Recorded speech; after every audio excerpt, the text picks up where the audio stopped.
What's up folks, it's your man Ron Headback and welcome to the Dark Lab. In this session I'm going to be teaching you how to use grain to add some real nice vibesy vocals to some UK garage and two-step. It's going to sound like this.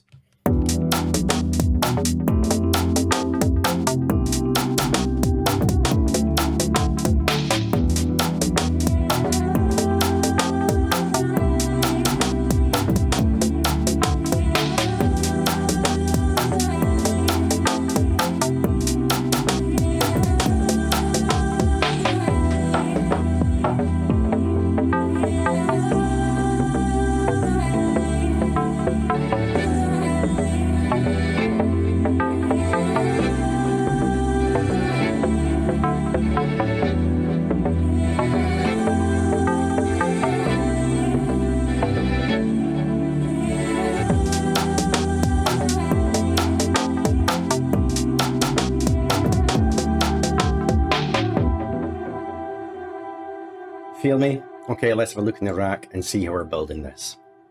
So let's have a look at our devices. This time you're not just getting 1 or 2 combinators, but you're getting 5. So I had a real blast making these and I hope you have a lot of fun making them.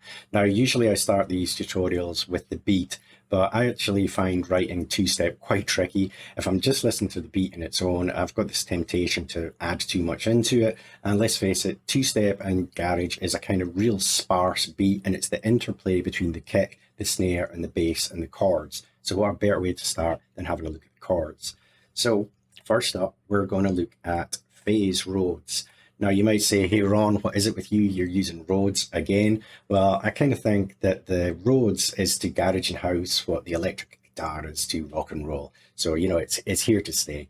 So plus as well, laying down your chords first with the chord sequencer and players, the track really is going to write itself. Chord sequencer has been such a game changer. Start out with some really nice chords and then we're set for writing the rest of the track. So let's listen to what these chords are like on their own.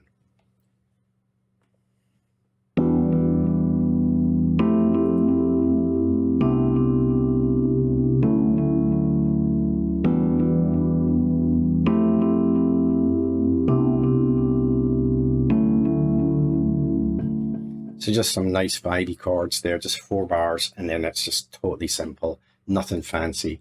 And what we're doing here with the Rhodes is, again, we're not going too extreme on anything. What we have here first is we're using PH90 phaser. And what I'm doing with that is I'm just panning it a little bit to the left. If you just listen to this on its own, you'll hear what's going on.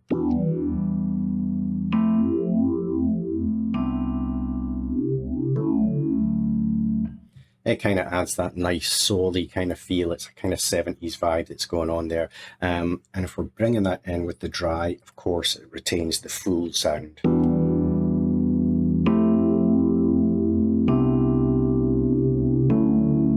So just a subtle difference there. But we want to add a touch of movement to this. So what we have here is we're using the RV7000 reverb. We're using preset here, it's called Echo Swing Echoes. And that is just to add a little double touch to the Rhodes that's sounding like this.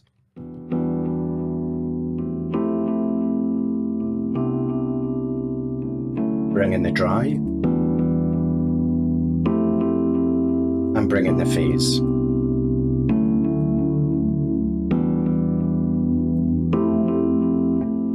So that's some real nice vibes there with the kind of little double step that's happening.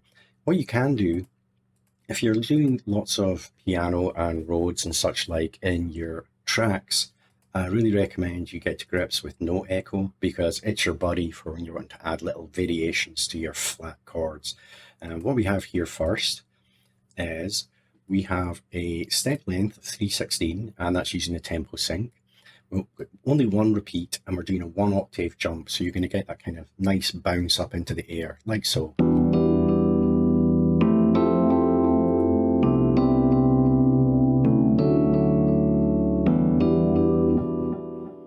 Or alternatively, what you could do is here we're turning the tempo sync off, and we're using just the milliseconds. It's pretty short, about 113 milliseconds.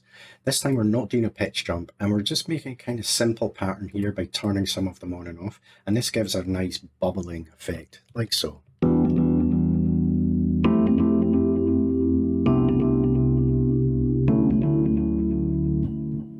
See what I mean? It's pretty sweet. And then the last that we have here is a strum effect. And what you can do is you put, again, tempo sync is off, but your step length up really sharp, 98 milliseconds. We're using 4 repeats here, but we're just using the first 3. And we're doing a pitch jump, and that is a nice vibesy strum, like so.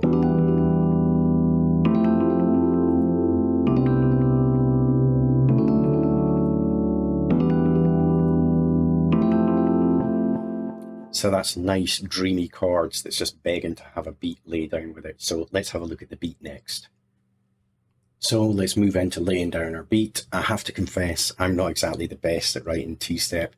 I give it a good try. I'm usually used to writing house beats, and that is okay when you're writing house beats using a resolution of 116, because that is the default within Drum Sequencer, and it's just 1 bar. And that's okay with house beats, but with two-step, it really is all about variation. And I can't stress this enough. It is all about keeping it simple, keeping it stripped down, keeping it sparse, and just moving in kicks here and there. Like I said before, it is all about the kick, the snare, and the interplay of the bass within that. So, as I say, it can be a little bit tricky, but what you want to do is, use the shuffle. Alternatively, you could use the groove mixer to go and get your own shuffle from Swing. But for this case, I'm just flipping this up to 73. And so that we're getting that good variation, I'm going to be automating the pattern switching. What you can do is you just click there and you go and say edit automation, and then that's going to make automation for you. Now I'll just go back to what I had, and we'll come into the sequencer here. And what you do for this to enable a pattern switch is just double click, there's 1 bar, and then you can choose which pattern it is that you're going to play back. So let's just have a listen at what I made. You see I'm going for pattern 2, 4, 3, 2, 4, 3, just bouncing backwards and forwards. So we'll just check that out.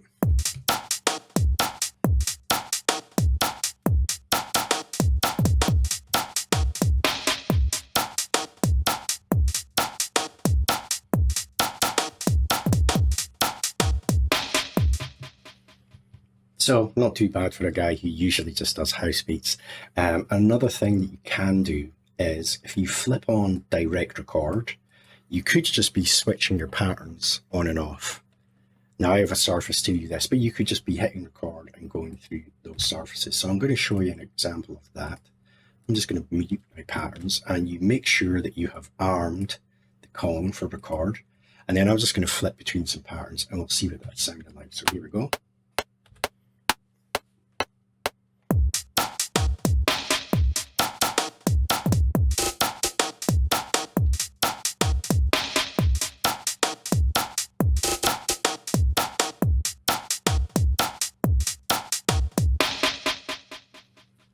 And if we come back to the sequencer,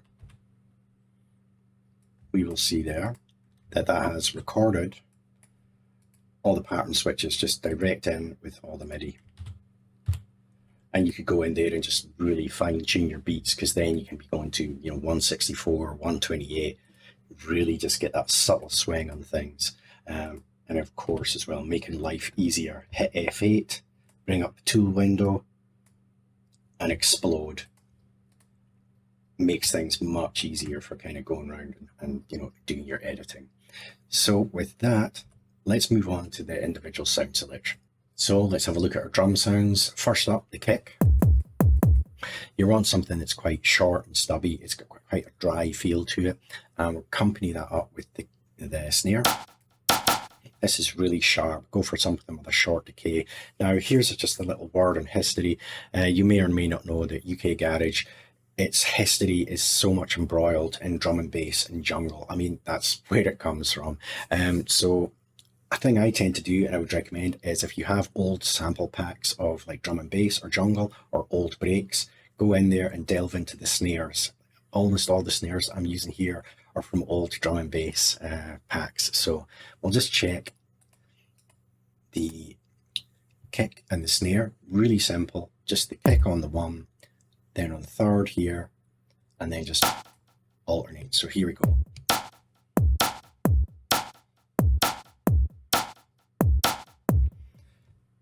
Now this is why I said writing your chords first rather than doing just your beat, because UK Garage beats are so sparse, and you're just listening to it and maybe think there just isn't really anything going on here, and then that's when you start adding things in.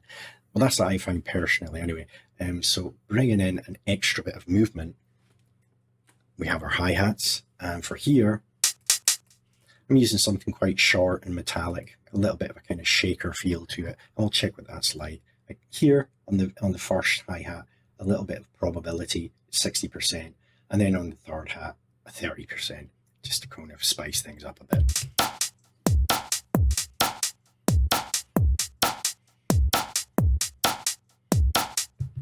So you hear already there's at last some movement coming into that. Now the next thing that is real important, and it adds that ubiquitous kind of sound, is that off snare. So here, go through and find another snare sound that accentuates the main snare. So here, quite an alternative sound. So I'll check what that's like.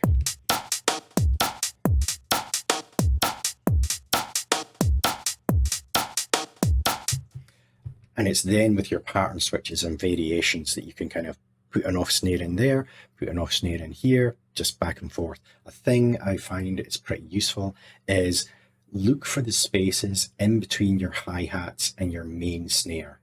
And of course, you're going to be moving that main snare around somewhere. And that's where you kind of want to just try and drop in a closed hi-hat, maybe a little bongo or a tom, or that off snare.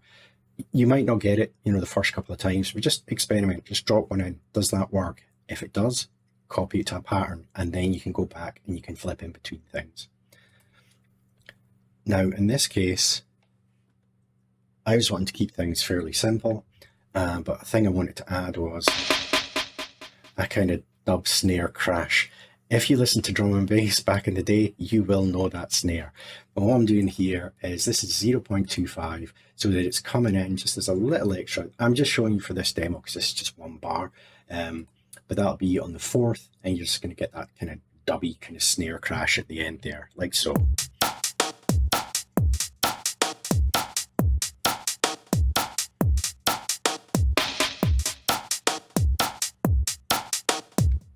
So just a little trick there, because I'm just sticking to the one bar as I explain this through. Now, as I said, writing two-step can be pretty tricky. It's just that temptation to go and add extra stuff in. Just kind of fight that. Find the spaces. Try and be a bit zen about it. I mean, if programming two-step beats was like Shaolin beat mastery, and like level 1 being a novice and then level 5 being an absolute Shaolin master, I would only consider myself a 1. But I'm trying. Go in. You can too. Look for those spaces. Just drop in your snares and your off snares, and things will work out. Let's move on to the next sound. So looking at our next sound, no UK garage or two-step track would be complete without the Donk Bass. Just as the TB303 is to acid, the Donk Bass is to garage and two-step. Now, if we have a look here, who'd have thought that just, the coupling of a sine wave and a triangle and just playing with the octaves, we just get such a sound. It's used so many places. So let's just check that out.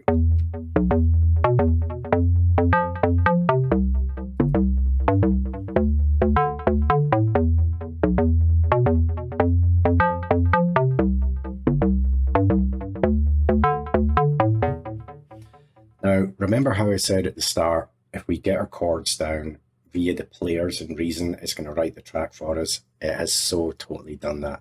What we're going to do is we're going to use a bassline generator here. What you want to do is you take the root note CV in, and you're going to pull that up to the root note CV out of the chord sequencer. Root note CV out, down into the root note CV in, and that is going to keep everything in key with the chords. Now, I got this on the second or third attempt. I just had to do a little bit of, editing in there. Just hit randomize, second or third one. It was just like, yep, check out the chords.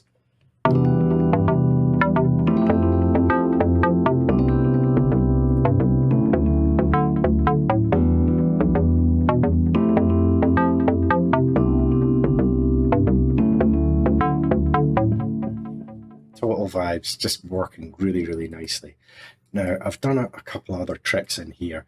Now, depending on the kind of style of two-step you're writing, you might want to dirty things up a bit. So what I have here is I've hooked up the Scream. Because I'm bringing it through Scream, of course, I'm just going to channel it through a compressor just so that things don't get too wild. And for the Combinator that you can download, you'll see that the controls are here. We've got damage up here. So you just kind of flip this through and you can see what it's like.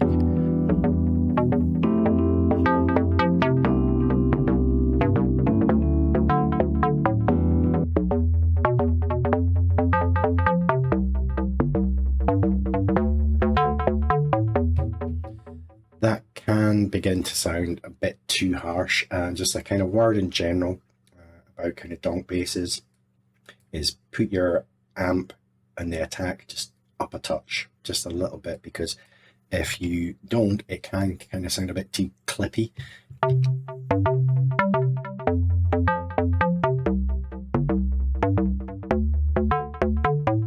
You just begin to get that kind of stick sound. That might be what you're after. I just found in this case, because it's a kind of more vibesy kind of track, I just want to soften things up. And another thing that I'm using to soften that up is, you'll see there's a control here, the feedback, and that is a simple ping pong delay. That's on 4 steps on the left and then 2 steps on the right. About the same feedback. And for the dry wet, that's the controller that's going to be bringing things up and down there, as you see there. And that can almost change the actual kind of melody of the bass itself. If you just, I'll crank this up and you can hear what it's like.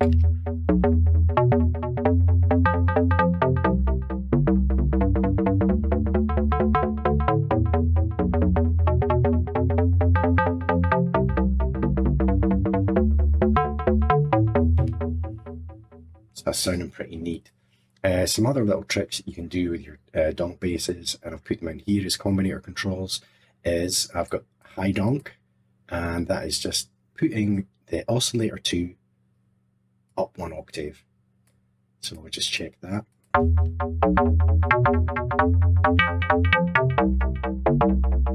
Turn off.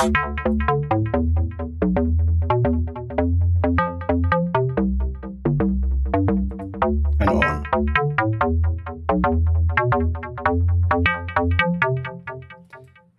If that's all too donk for you, another thing, you can just turn your donk into a bit of a sub with almost a bit of wub wub. Put it in a button here, and we'll just see what that is doing. If you come down here and look at the filter envelope, that is increasing the attack and the decay. I'll just check that.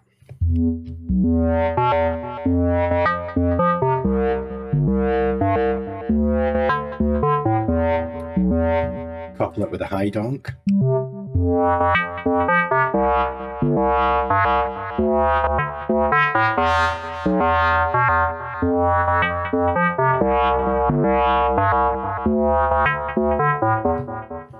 So there you go, you've got 2 basses in one there, a donk and a kind of subby sound.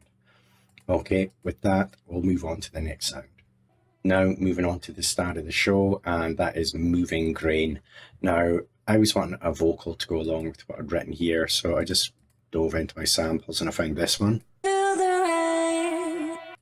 And she's singing Feel the Rain, and it just kind of wasn't working out for me. And it's just, I've said before, take a device that it shouldn't be working, and this is real Reason off-label usage, which I think is a thing is exclusive to Reason. You can just go into the devices and just go about it with a what if approach. I think that's totally a thing with Reason. You just kind of go in, what would happen? So I dropped in that sample into grain because I kind of wanted to stretch things out a bit. And I was kind of playing around with the, you know, the zoom and the start and end points. And, you know, I really dig Pulsar. So I was kind of like, can I control the start and end points with Pulsar? It was that what if moment.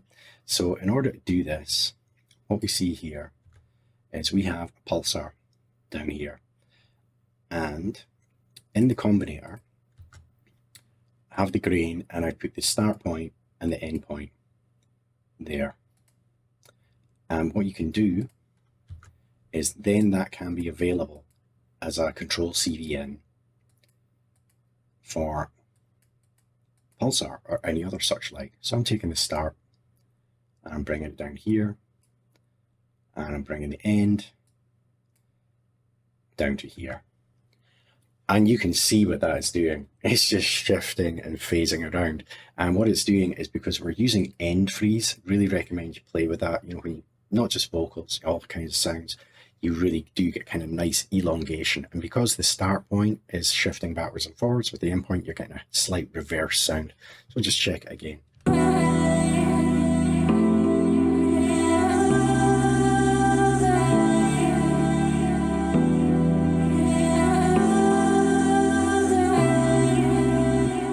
So from feel the rain to move the rain, moving grain. Sorry, it's a pun, but you know, I couldn't resist.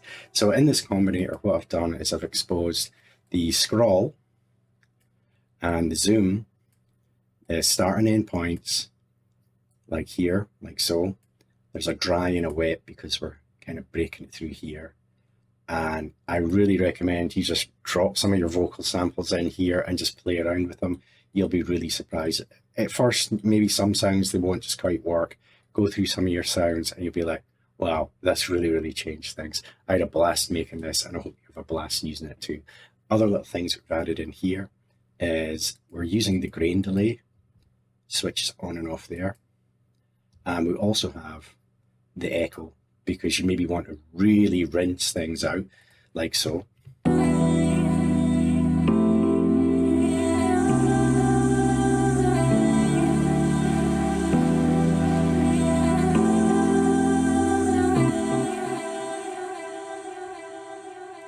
And another little off-label usage is most of the players, within reason, they only have 16 steps, but the bassline generator goes all the way up to 64.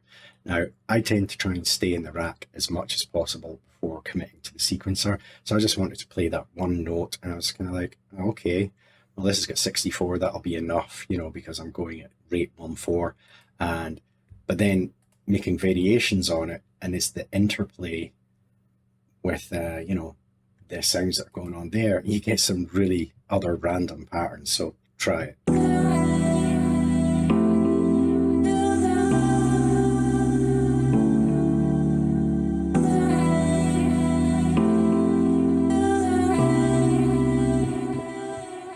Pretty neat, huh? So give moving grain a try, have a blast with it. Now here's another little sound, nothing too fancy here, and that is using Objekt. With the Rhodes, we want something to accentuate it when we're winding things down and we're just making a lull in the song. So we'll check out what that's like.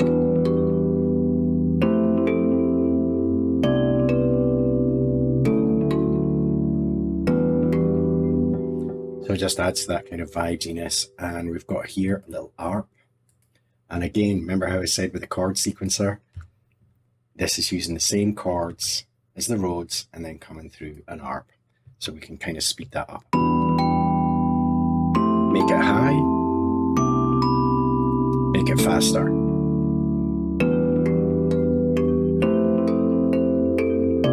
Make it slow. So that's just a little extra something to put in there.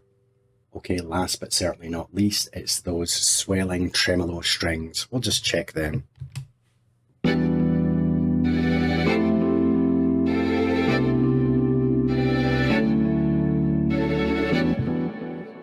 Just sets things off with a bit of tension where you're wanting to build things up. Now that is coming to you courtesy of Friktion. Now remember how I said about the chords? Get them down at the beginning. I said it, and it's just you get them in, it's going to set you right for the rest of your song. This is using those chords again from the Rhodes. And to get that kind of swell effect, you'll see there's a button here, swell. And what that is doing is you'll see the articulation, the release and the sustain is sharply being brought up to bring that little swell. And how that is happening is, of course, Pulsar, the Swiss Army knife of reason. What I have done is in the combinator, you'll see there is sustain and release. If we flip into the editor, we've put sustain and release, so that can be used as a CV control in on the combinator itself. And what I'm doing is a nice slow rate 4/4 with a sawtooth ramp, reasonable level, and a bit of lag so that I could get it on the one. It's creating that nice swell. And another thing that's pretty neat is, because it's using those same chords, put it through a dual arpeggio so you can get this.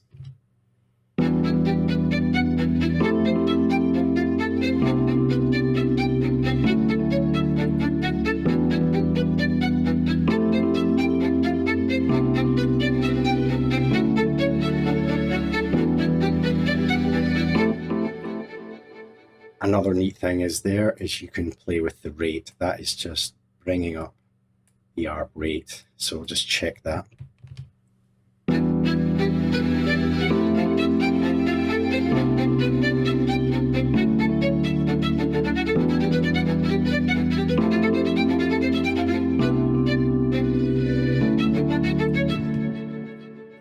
I'm just having another one of those what if moments.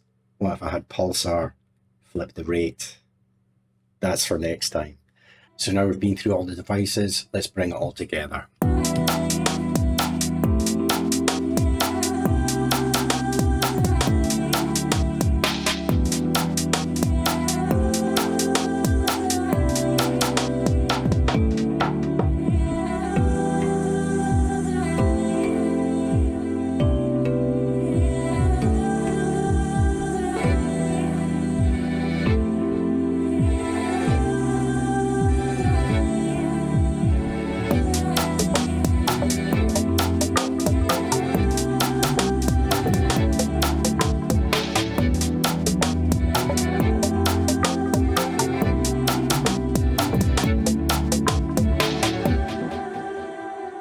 There you have it. That was Moving Grain. All the 5 Combinators are available for download. I had a blast making them. I hope you have a blast using them too. And I hope this gives you many reasons for using Reason. I'll catch you in the next side. Peace.